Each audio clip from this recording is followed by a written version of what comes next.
Pedro from A&P-REACTS. I'm here today with Chris from Gravedigger. How are you doing today? I'm really fine. Thank you so much. I think we are all healthy. The band is healthy.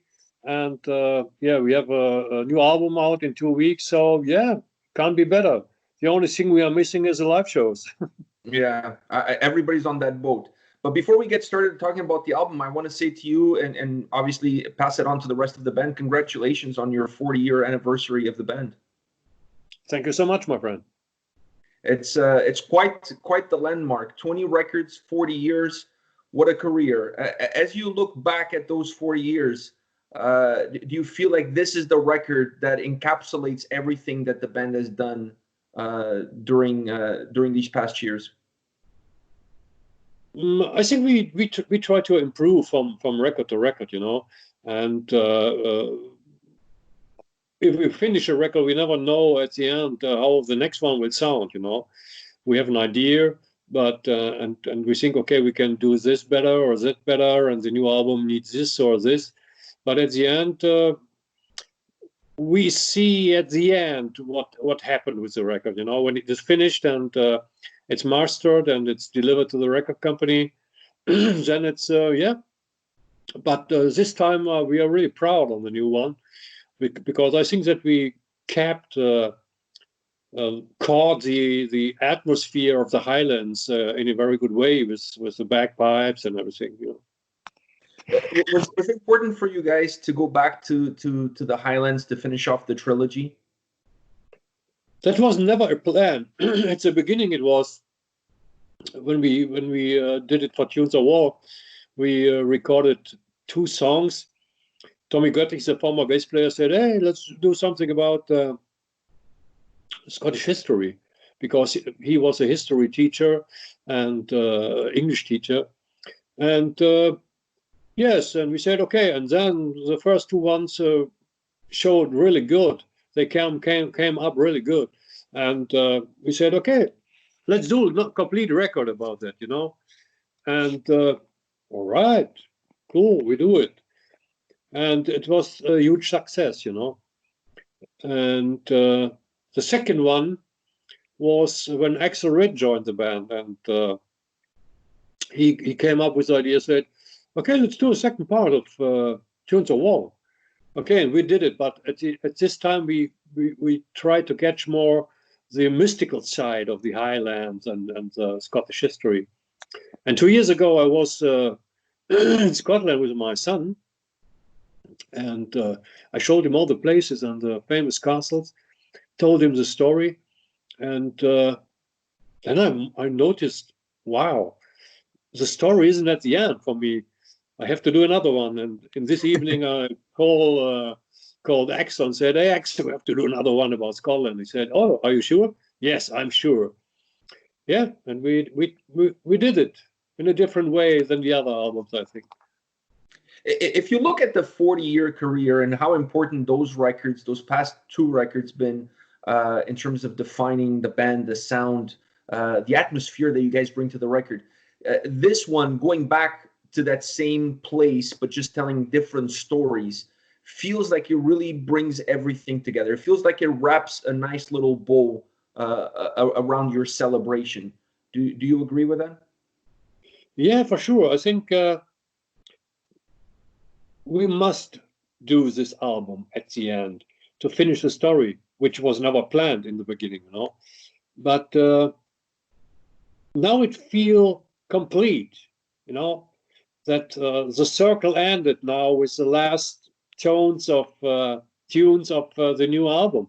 And that is also the reason why we did a very long song at the end, the Fields of Blood, the title track, where we try to capture all the complete, like an overview about all 3 albums, you know, with bagpipes, with different parts in it, with a ballad part at the end. And yes, now it feels complete, and now we are open to do other concept album again, you know. It's funny that you're mentioning that track, because I wanted to ask you specifically about Fields of Blood. It felt like almost a mini movie built in within the record when you listen to it. It's like an audio book, and you can picture that being a soundtrack of a movie. It's one of the most epic tracks on this album. How much fun and how difficult perhaps was to create that song, because it goes into so many different places as it's moving along. At the end, the song was much longer than it is now on the album. Oh. Axel made some music, some different music, some different parts, some more parts, and at the end I said, "Hey, Axel, I think could be too much for the fans outside, because I hope we don't overstress the fans with so many parts, you know." And I said we need a red line. It's a long track, but we need a red line through the complete track. And I think the red line is the chorus, "Fields of blood," you know. And yeah, we try to give the people pictures in their head, you know. And it's a little movie, like you mentioned before. It's our little Braveheart movie, you know. Yeah, and that is the last. I think that is the last real song we will ever wrote about Scotland. Will you guys ever release the full version that you had before you guys edit it down to the one that's on the record? Is that something that you plan maybe one day down the road, part of an EP or a special release? No, 60-year career anniversary? No, we cut these parts. I would like to listen to the full one, because this song is just such an epic journey. It's really an incredible track. Thank you. We gave our best. We thought that that's the last song we will ever wrote about Scotland. It has to be something special that people also will remember in 20 years, or when we are dead, you know, saying, "Oh, that is the last song Gravedigger wrote ever about Scotland." I have to ask you about this, because listening to the album, I fell in love. The first thing that I fell in love with was the structure of the record, the way you guys organized the track listing on the album. You guys start off with a Clansman Journey, you finish off with the Requiem for the Fallen. It felt to me like the two perfect book ends with all the other chapters in the middle. Was that the plan, or is just how the tracks kind of came together? Because to me, this structure defines the album. I think it's a good book needs a prologue, you know, a good intro, and a good album needs also a good intro. And to end with Fields of Blood, it was a good idea, but I'd say to the guys, we need something special, like something sad at the end, a requiem, more or less, for all the people who died in the freedom fighting for Scotland, you know. And then we had the idea with a bass line from Jens, and Marcus, a drummer, made some really good keyboard stuff. And yeah, I think it's a sad song. And imagine we play Rebellion of Fields of Blood as last in a show, and then we stand in front of saying goodbye to the people, and in the background there's the Requiem for the Fallen. I think that's good. Yeah, I think it's perfect. I don't think you could plan it any better, because it had a little bit of the reason why I call it bookends is because one is the perfect introduction, is like the red carpet for what's coming ahead, and that's the Clansman Journey, and then with Requiem for the Fallen is the curtain coming down. It has that sense of finality to it, with a little bit of sadness, but there's that sense of it's over now, it's the end. Yeah, for sure. That is the end of everything we ever did with Scotland. Do you enjoy the inclusion of all the traditional elements from Scotland, like the bagpipes, all those traditional elements, in the atmosphere that they bring to the tracks? Do you find that that's an important element in order for the songs, for the lyrics of the songs to come to life? Yeah, for sure, because bagpipes is the instrument in Scotland, you know. And if you do something about Scottish history, you have to deal with that. And that was our target also, that we said, hey man, we need more bagpipes, yeah, to create this atmosphere, to create this feeling when they marched into a fight. Because as you know, the bagpipes were more or less to bring some yeah, how can I tell you, it's to show the enemy, hey, we are loud, we are strong. That is the reason why they use bagpipes, yeah, to make not to make the enemy angry, but gives them fear, you know. Because have you ever been in a room together with 3 bagpipes?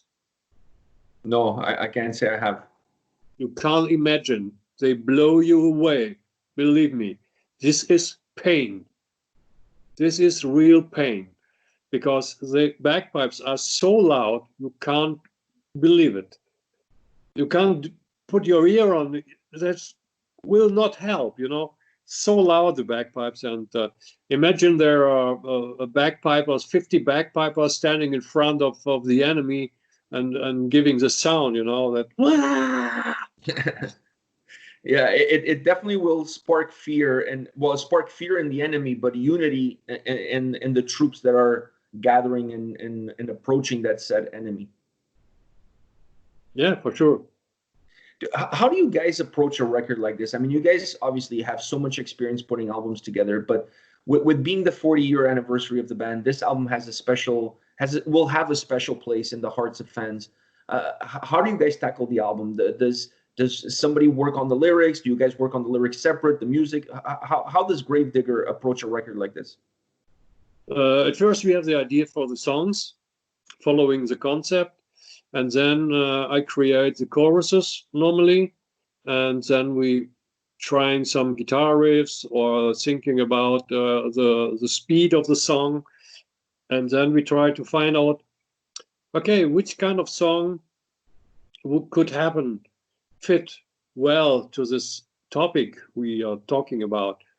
As you know, William Wallace needs a fast song, yeah, or Robert the Bruce is a big king.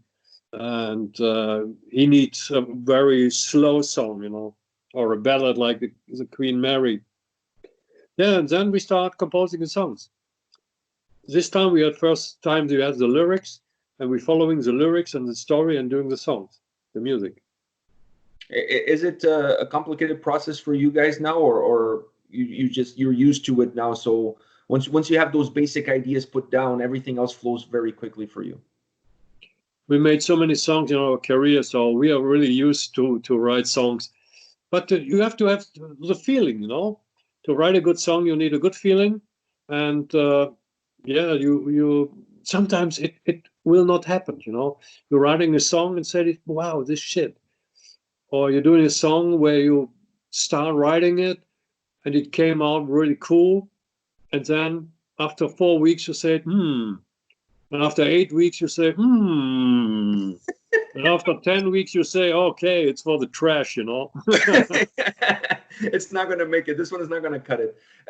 And speaking of great songs, Thousand Tears, what an emotional track you guys added onto this record. It really is absolutely beautiful, musically and vocally beautiful track, really emotional. How did the idea to bring Nora in to add some vocals to that track, how did that idea come about?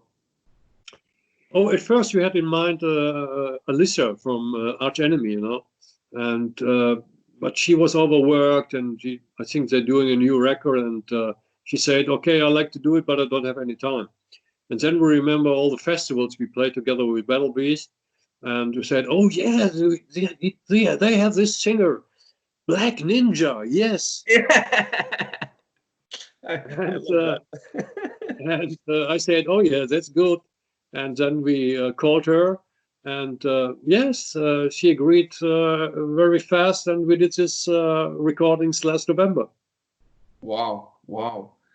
Did you find that her voice merged perfectly well into the track, and it really brought that emotion that the song had? Or was that some back and forth until you guys were able to, like, you know, narrow it down to the final cut? I think she is perfect because she has this warm voice in her feeling, and on the other side she can scream like fucking hell, you know, and she can give this impression to this song very good, you know.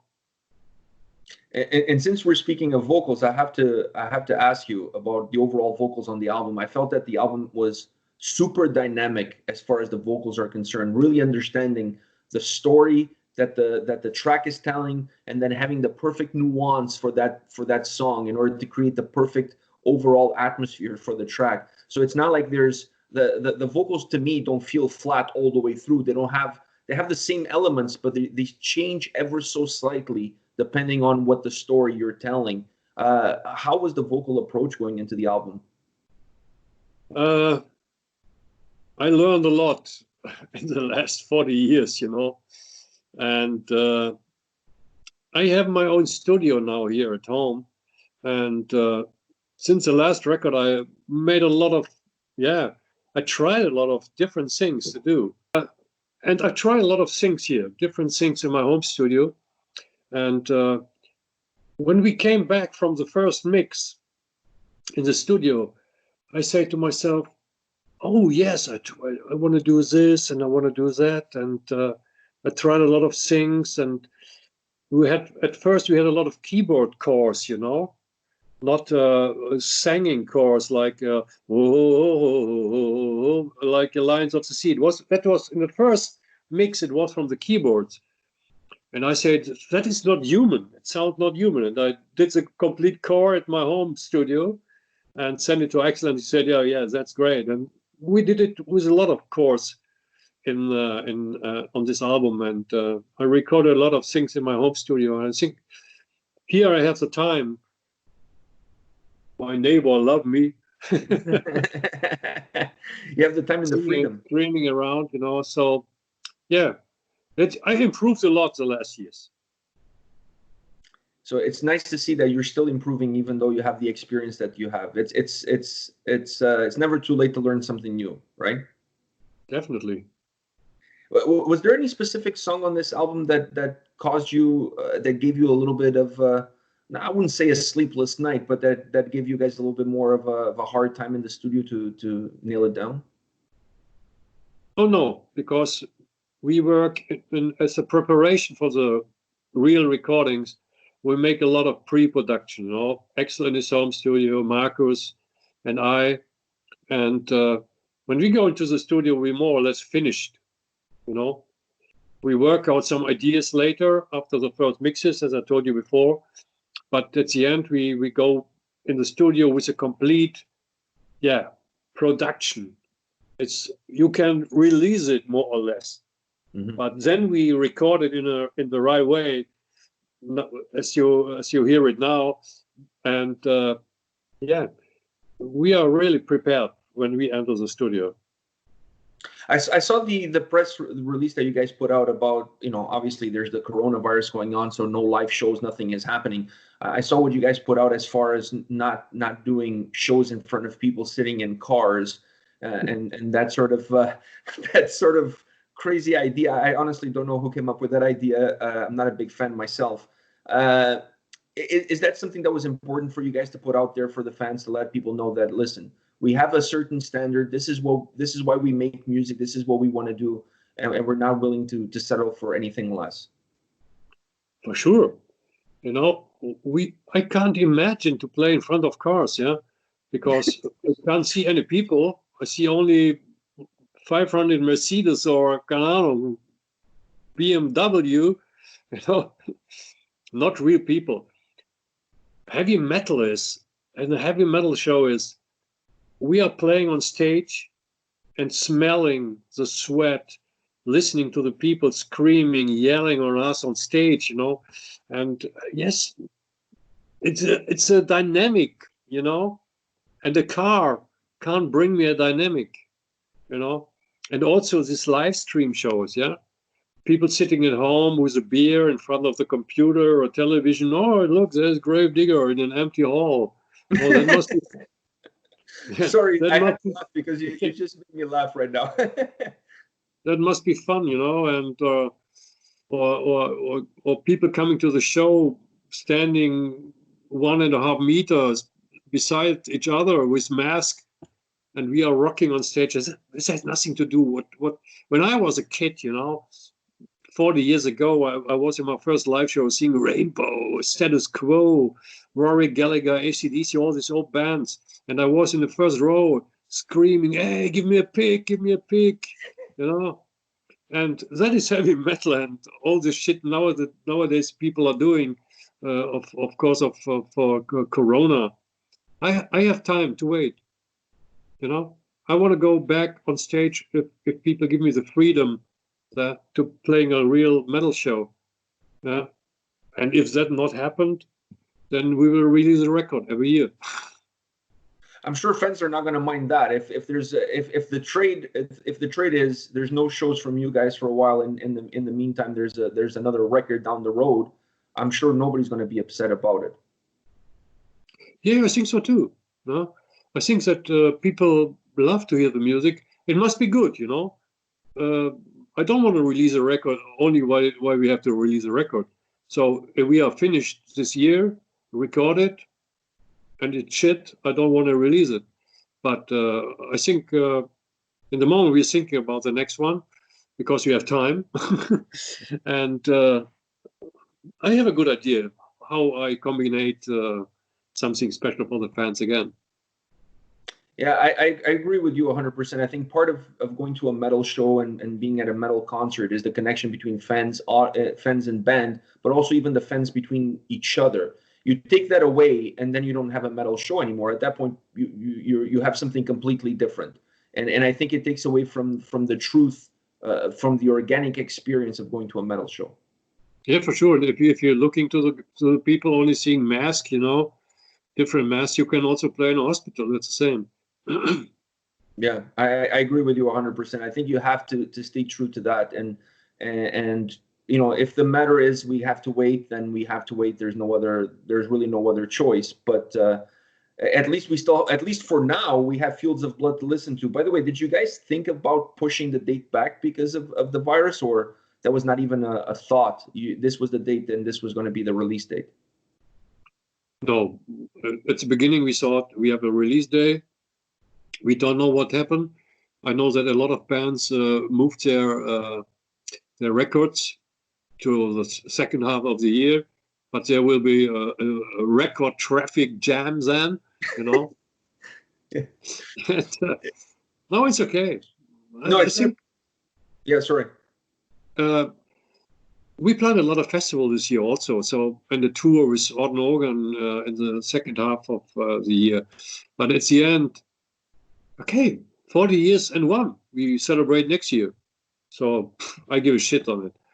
Yeah, I agree with you. Plus, as a fan, at least you guys are giving us new music to listen to while we're stuck at home. So, and that is a great gift, because otherwise people go insane in the house. At least we have something new to listen from the band. For sure. If you can't see us live, you will get a CD. If you want or not. You have no choice. But I think people are going to pick up this album because I've had the pleasure to listen to it already, and it's an absolute delight of a record. Really well done. I think it really represents the history of the band well, and it's the perfect celebration of your 40-year history. And I mentioned this on my review. Let's hope for another 20 years on top of that. Thank you, my friend. Thank you very much for your time today. I really appreciate it. Stay safe and stay healthy. You too, my friend, and stay metal. Thank you. Bye-bye.